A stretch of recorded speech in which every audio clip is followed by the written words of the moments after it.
Renee Good was a poet, a writer, and a devoted mother. Her life was a tapestry of words and love, woven together with care and intention.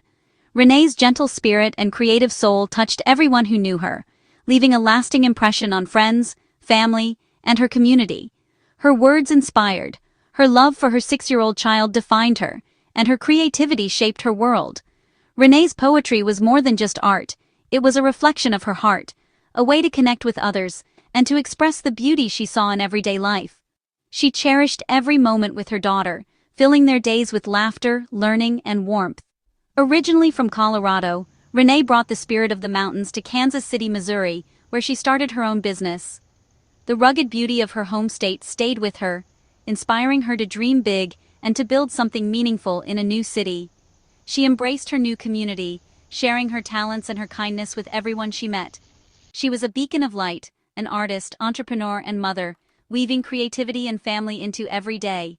Whether she was painting with her child, writing late into the night, or building her business from the ground up, Renee poured her heart into everything she did. Her home was filled with color, music, and the joyful chaos of a life well lived.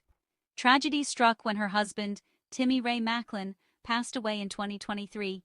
But Renee faced this loss with resilience, pouring her strength into her child and her dreams.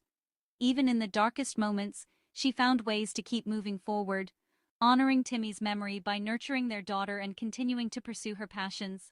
She continued to build a future, carrying her husband's memory and her hopes forward. Renee's determination never wavered. She worked tirelessly to provide for her child, to keep their memories alive, and to create a life filled with hope and possibility. Renee was not a headline. She was a person with plans, dreams, and a life full of meaning. She was a friend, a neighbor, a mother, and a dreamer, always striving to make the world a little brighter for those around her. She wanted her child to grow up safe and loved, her business to thrive, and her community to feel the warmth of her presence. Renee worked hard to build a future where her daughter could flourish, surrounded by love and opportunity, and her poetry to reach new hearts. She dreamed of sharing her words with the world, hoping that her verses would inspire others to find beauty and meaning in their own lives. Understanding who Renee was is essential to grasping the depth of the tragedy that followed. Her story is not just one of loss, but of a life that radiated hope, love, and creativity. Her life was a testament to the power of one person to create beauty and meaning. Renee's kindness, her art, and her unwavering love for her child left a mark that will never fade. She was precious, full of promise, and her story deserves to be remembered. Renee's legacy is one of inspiration, a reminder that even in the face of hardship, light can shine through. Before her life was violently cut short, Renee Good was a light in the world, illuminating the lives of those around her with her compassion, her creativity, and her unwavering hope for the future. On Wednesday, January 7, 2026, Minneapolis was gripped by winter's chill. The city awoke under a heavy blanket of snow, its streets hushed and shimmering in the pale morning light. For many, it was just another day in the heart of winter, a time when routines offer comfort against the cold. For Renee Good, it was a day like any other, until it became her last. She sat quietly in her car, perhaps gathering her thoughts before work, or simply taking a moment of peace before the day began. Her car, a familiar refuge from the world outside, was about to become the center of a tragedy. She sat in her car, a space of routine and safety, when her path crossed with ICE agents. The encounter was sudden, unexpected, and would change everything in a matter of seconds. What happened next was chaos. Video footage shows an ICE officer near Renee's car. The grainy images capture confusion and tension, a moment teetering on the edge of disaster. As her vehicle reverses, the officer raises a gun and fires 2 shots, shattering the window. The sound of breaking glass echoed through the cold air, a violent interruption to the quiet morning. The car rolls away, driverless. Renee is fatally wounded. In an instant, a life is lost, and a community is left in shock. The question, why was deadly force used against a woman in her own car? Neighbors and bystanders gathered, searching for answers, their faces etched with disbelief and sorrow. The government's official story would soon emerge, but the video told a different tale. Officials spoke of threats and procedures, but the images replayed on screens across the city raised doubts and fueled debate. The footage shows a rapid escalation, but it's unclear if the car ever endangered the officers. The truth seemed to slip through the cracks, lost in the chaos of those crucial seconds. What's clear is the officer's decision to shoot, a choice that ended a life and ignited outrage. The city's grief quickly turned to anger, as people demanded justice and accountability. This act didn't happen in isolation. It occurred in a nation divided over immigration and law enforcement. The debate over who is protected and who is targeted grew louder, echoing far beyond Minneapolis. The shooting became a symbol, forcing Americans to confront hard questions about power and the value of life. Renee's story was no longer just her own. It became a rallying cry for change. The echoes of those gunshots would soon be heard far beyond Minneapolis. Across the country, people gathered in protest, united by grief and a demand for answers. Renee's death was not just a tragedy, it was a spark. Vigils and memorials sprang up, each candle and flower a testament to a life lost and a call for justice. The nation would not look away. In the days that followed, Renee Good's name would become a symbol of both heartbreak and hope, a reminder that even in the coldest moments, the demand for justice burns bright. After the shooting, two stories emerged. The federal government claimed self-defense, saying Renee tried to run over ICE agents. President Trump and Secretary Noam labeled her actions as domestic terrorism, painting Renee as a threat. But the video told a different story. An officer firing into a car as it backed away. The evidence raised doubts about the official account and fueled public mistrust. Was this self-defense or an excessive use of force? The government's narrative clashed with the reality seen by millions. On one side, official statements and press releases.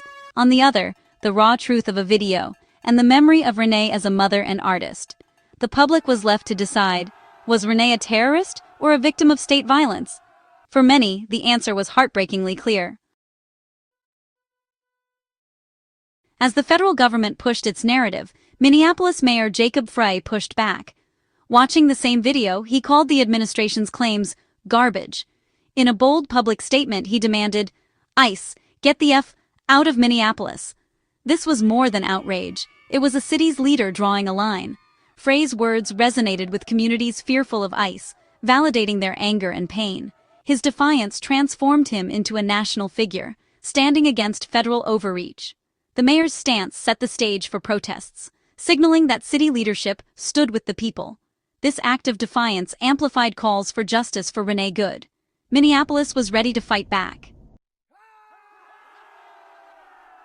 Renee Good's death quickly became a national rallying cry. News and video of the shooting spread, sparking grief and outrage. Within days, over 1,000 protests were planned across the country. In Minneapolis, thousands gathered at the site of her death, braving the cold to honor her memory.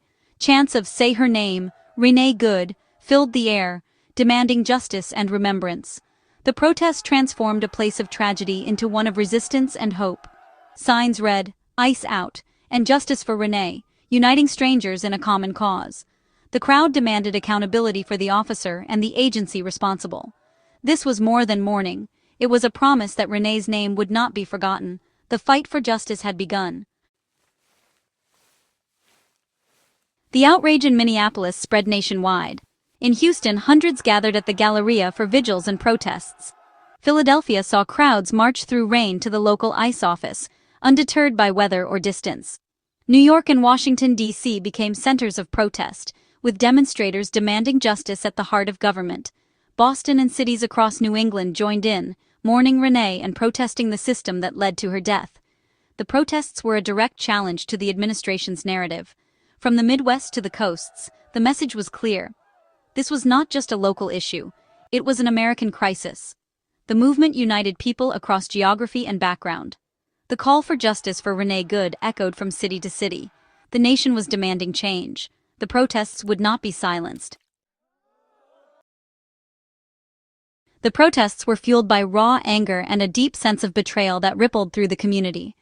People from all walks of life gathered, united by outrage and heartbreak, their voices echoing through the streets. People were outraged that a mother could be shot in her car, and that officials rushed to defend the shooting before all the facts were known. The speed of the official response only intensified the public's fury. Protesters like Alex Vega in Boston voiced disbelief. "We got ICE shooting women in the face for self-defense? It doesn't make sense." Many echoed Alex's words, struggling to comprehend how such violence could be justified. The demand was clear: justice for Renee Good. Her name became a rallying cry, chanted by crowds demanding answers and accountability. Protesters called for an independent investigation and accountability for the officer involved. They wanted transparency, not just promises, and insisted that those responsible be held to account. They rejected the framing of Renee as a terrorist, insisting on the truth. Protesters challenged the narrative being pushed by authorities, demanding honesty and respect for Renee's memory. But the anger ran deeper. This was about more than one tragedy. The crowd's frustration reflected years of pain and injustice, building up to this breaking point. Protesters saw Renee's death as the result of aggressive, dehumanizing immigration policies. They believed these policies put lives at risk and tore families apart. Their demands extended to systemic change, not just individual justice. They called for reforms that would prevent tragedies like this from happening again. The protests were a collective outcry against a system they believed was broken. The unity and determination in the streets sent a powerful message to those in power. The call for justice was just the beginning. Protesters vowed to keep fighting, determined to turn their anger into lasting change. From the protests, a powerful slogan emerged: ICE, out for good. It was more than a chant, it was a demand for the agency's permanent removal or radical reform. The slogan's double meaning resonated: ICE should be gone for good, and its actions were not for the common good. Protesters argued that ICE's tactics created fear and division, not safety. The slogan unified protests nationwide, giving the movement a common language and goal. ICE, out for good, was easy to share, impossible to ignore. It transformed scattered protests into a single, powerful wave. Calls to abolish ICE moved from the fringe to the mainstream. Ordinary people, shocked by Renee's death, joined the demand for change. The movement was no longer about one tragedy. It was about reimagining immigration in America. A new era of activism had begun. Renee Good's death changed the national conversation. Her story put a human face on the cost of aggressive federal policies. Debates about ICE were no longer abstract. They were personal, urgent, and real. The protests, united under ICE out for good, shifted the political landscape. Mayor Frey's defiance inspired other leaders to question federal agencies' roles in their cities. The movement forced a reckoning with the methods and morality of immigration enforcement. Renee's legacy is one of transformation. Her story awakened a new generation of activists. The questions raised by her shooting will echo long after the protests end. Renee Good's name will not be forgotten, and the fight for justice continues.